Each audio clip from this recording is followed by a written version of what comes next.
এজন্য নবীজি সাল্লাল্লাহু আলাইহি ওয়াসাল্লাম হাদিসের মধ্যে বলেন, আখলিস দীনাকা ইয়াকফিকাল আমালুল কলিল।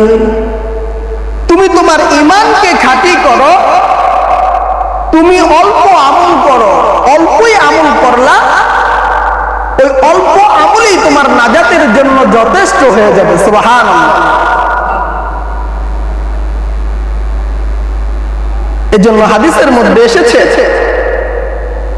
কিছু ফেরেশতারা বান্দা অনেক আমল নিয়ে আনন্দ ফুর্তি করে জমিন থেকে আসমানে আনন্দ ফুর্তি করে সেই আমলগুলো উঠাইতে থাকে। আর তারা একে অপরের সাথে গর্ব করেন যে দেখো আল্লাহর অমুক বান্দা কত আমল করেছে, কত আমল করেছে।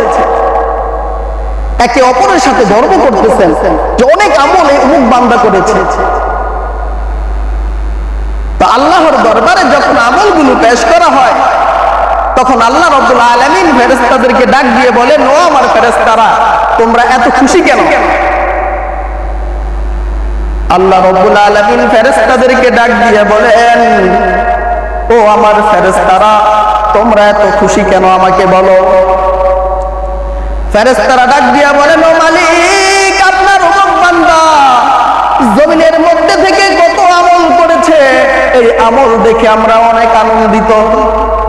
আল্লাহ রাব্বুল আলামিন ফেরেশতাদেরকে ডাক দিয়া বলেন, ও আমার ফেরেশতারা, তোমরা শোনো, বান্দা আমল করেছে ঠিক অনেক, কিন্তু আমল করেছে, কিন্তু এই আমল মানুষকে দেখানোর জন্য করেছে, সেই জন্য এই আমল কোনো আমার নিকট গ্রহণযোগ্যতা নাই, এই আমল আমি কোনো কবুল করব না।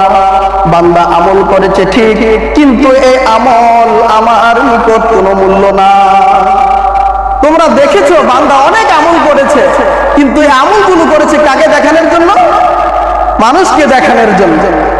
বান্দা নামাজ পড়তে এসেছে মানুষকে দেখানোর জন্য, বান্দা দান করতেছে মানুষকে দেখানোর জন্য, বান্দা সবকিছু তার আমলগুলো যেন মানুষকে দেখানোর জন্য করেছে। এজন্য এই আমলগুলো আমার নিকট কি নাই, কোনো মূল্য নাই।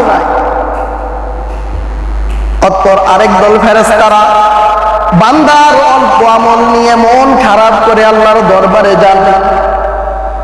আল্লাহ ডাক দিয়ে বলেন, ও আমার ফেরেশতারা, তোমরা বলো তোমাদের মন খারাপ কেন? ফেরেশতারা ডাক দিয়ে বলেন, ও আমার মালিক, আপনার অমুক বান্দা অল্প আমল করেছে, এই আমল দেখে আমাদের মন খারাপ হয়েছে, এই জন্য আমাদের সকলের মন খারাপ। আল্লাহ রাব্বুল আলামিন ফেরেশতাদেরকে ডাক দিয়ে বলেন, ও আমার ফেরেশতারা, তোমরা শুনো, আমার অমুক বান্দা অল্প আমল করেছে ঠিক আছে, কিন্তু এই আমল একমাত্র আমাকে রাজি খুশি করার জন্য করেছে। এই জন্য বান্দা অল্প আমল করেছে ঠিক আছে, কিন্তু এই আমল আমার নিকট অনেক গ্রহণযোগ্য, আমি বান্দার আমল কবুল করলাম। সুবহানাল্লাহ। এজন্য হাদিসের মধ্যে নবীজি বলেন, আখলিস দীনাকা ইয়াকফিকাল আমালুল কলিল। তোমার ঈমানকে তুমি খাঁটি করো, তোমার ঈমানকে তুমি খাঁটি করো। অল্প আমল যদি তুমি করো, অল্প আমল করলে ওই আমলটা যদি একমাত্র মালিককে দেখানোর জন্য হয়, তাহলে তুমি এই আমল দ্বারা হাসরের ময়দানে তোমার জন্য নাজাতের ফয়সালা হয়ে যাবে।